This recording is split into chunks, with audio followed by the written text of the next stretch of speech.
entendiendo las implicaciones del aprovisionamiento de zonas DNS. Introducción. Los DNS permiten a los humanos usar nombres de dominio que son más simples de recordar. Adicionalmente, proveen servicios a aplicaciones de envío de correo, filtrado de spam y voz sobre IP. La transferencia de zona hace referencia al proceso por el que el contenido de un archivo de zona DNS se copia desde un servidor DNS principal a uno secundario. Se pretende aprovechar esta transferencia de zona para capturar información más detallada de las zonas de DNS. Antecedentes. El sistema de nombres DNS se definió en los RFC 1034 y 1035. Un espacio de nombres de dominio DNS especifica una jerarquía estructurada de dominios utilizados para organizar nombres. Los registros de recursos asignan nombres de dominio DNS a un tipo específico de información. Los servidores DNS almacenan y responden a las consultas de nombres. Los clientes DNS consultan a los servidores para buscar y resolver nombres. Los registros SOA indican el comienzo de una zona DNS y cada zona debe tener un registro SOA. Los registros NS indican el conjunto de servidores de nombres para la zona. Recolección de datos. El primer tipo de datos que se recolectó fue una zona transfer, de la cual se recolectaron 74.326.215 dominios, que representaban el 58% de los 128 millones de zonas registradas. El éxito de la transferencia de 4.947.933 zonas indica que gran cantidad de servidores DNS distribuyen información a externos. El segundo conjunto de datos que se recolectó fue DNSSEC, el cual es limitado por la baja implementación. Estos registros permiten descubrir todos los registros dentro de una zona sin necesidad de utilizar la transferencia de zona. Información general de recolección de datos. A la información recolectada se le eliminaron registros repetidos, registros con nombres vacíos, entre otros. En este conjunto de datos existen 42 tipos de registros. Registros tales como SOA, NS y A existen en casi todas las zonas. Varios tipos de registro se presentaron con poca frecuencia y algunos solo aparecen en una sola zona.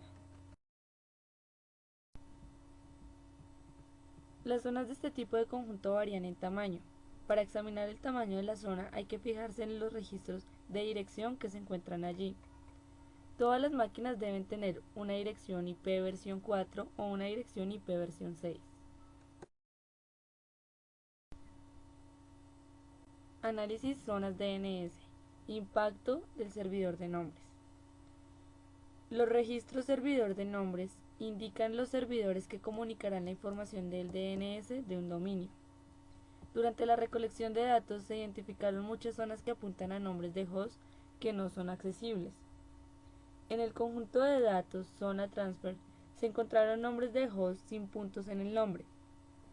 Se debe tener en cuenta que los nombres de host válidos deben tener por lo menos 2 puntos.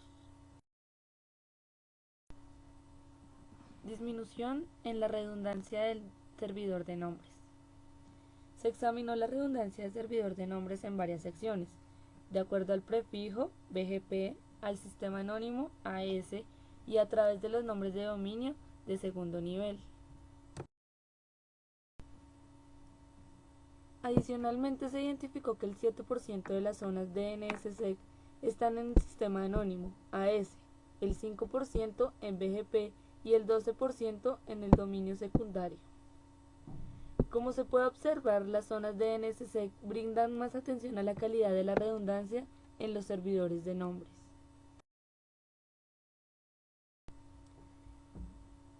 Servidor de nombres externos e internos. En el 0.5% de las zonas zona transfer y en el 11.6% de las zonas DNSSEC se encontraron registros que apuntan a direcciones IP privadas. La presencia de estas direcciones IP en una zona puede ser un indicio de que las zonas están ejecutando el mismo servidor DNS. Impacto en correo electrónico y spam. El registro de recursos de intercambio de correo especifica un servidor de intercambio de correo para un nombre de dominio, puesto que en un mismo dominio pueden contener diferentes servidores de correo. El registro de MX puede indicar un valor numérico que permite especificar el orden en que los clientes deben intentar contactar con dichos servidores de correo.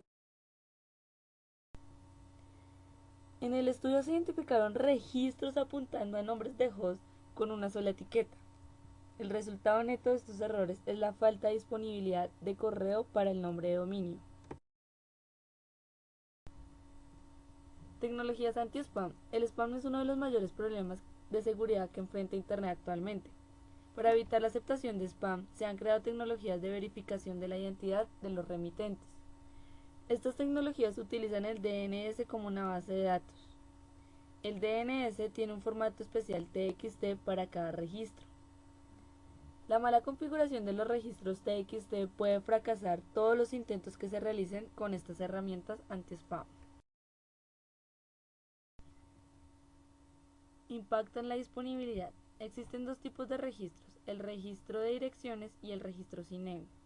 Los registros de dirección asocian nombres de host a direcciones IP dentro de una zona. Los registros CNAME son llamados también alias y se utilizan para capturar a un único host. De esta forma se simplifican procesos como albergar simultáneamente un servidor web y otro FTP en un mismo equipo. Impacto en la disponibilidad de DNS inverso. El DNS inverso se utiliza para asignar direcciones IP a nombres de host. Esta función se usa en el filtrado de spam y en las herramientas de diagnóstico de sistema, tales como rastreo de rutas.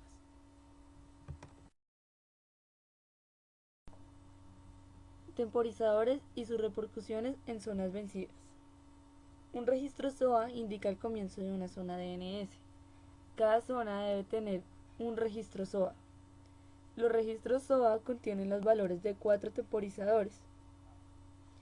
El intervalo de actualización indica la cantidad de tiempo en segundos que un servidor DNS secundario debe esperar antes de comprobar si su copia de zona DNS está actualizada.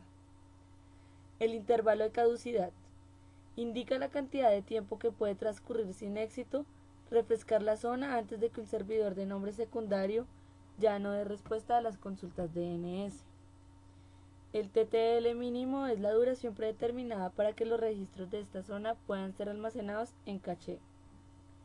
El temporizador de actualización debe esperar a tener un valor menor que la expiración del temporizador. En general, los administradores de zonas son poco cuidadosos con la expiración de los temporizadores. Información de contacto incompleta. La información de contacto debe estar completa debido a que en caso de que ocurra un ataque como phishing, se cuente con los datos para establecer una comunicación con el dueño del sitio. El aislamiento de boots y malware también pueden beneficiar significativamente la capacidad de ponerse en contacto con sus administradores. Hay dos lugares en los registros de DNS cuando dicha información está disponible. El primero es el registro SOA y el segundo el registro RP. En el mejor de los casos, 3/4 de los registros RP contienen la misma información de contacto que la de un registro SOA. Conclusiones. En este trabajo se investigaron las relaciones que existen entre los distintos tipos de registro de un DNS y sus implicaciones de estas relaciones en la disponibilidad de los servicios ofrecidos por la zona. La mayoría de errores encontrados se registraron en un número bajo de zonas, lo que indica que los administradores tienen los conocimientos necesarios para hacer este tipo de trabajo. Una excepción importante es la falta de redundancia en la ubicación de los servidores DNS. Una solución ideal sería hacer que los administradores de los DNS corrigieran los errores encontrados, pero se llegó a la conclusión de que en algunos casos los consumidores de la información pueden caer en cuenta de estos errores. Por ejemplo, cuando los registros de anti-spam están mal configurados o la dirección de correo del administrador de la zona no tiene el formato correcto.